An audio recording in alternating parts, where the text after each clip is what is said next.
Hola amigos, a few days ago I shared a photo of my breakfast and many of you requested that I share the recipe for this simple tofu scrambled made with chiles verdes. It's so easy to make. First you need to make sure that you have roasted green chiles on hand, and you can use either canned, frozen, or if you're lucky like me and live in Mexico and you can run to the grocery store and pick some up. These just need to have the skins removed, the seeds, and then just chopped up.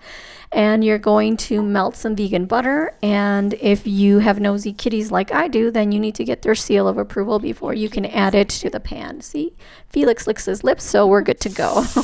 Add that to the pan, saute it for a few minutes, add your silken tofu and your spices, onion powder, garlic powder, turmeric, salt, black pepper, and nutritional yeast, whatever you like, and then just cook that for a few minutes just to get that strong garlic and onion taste out.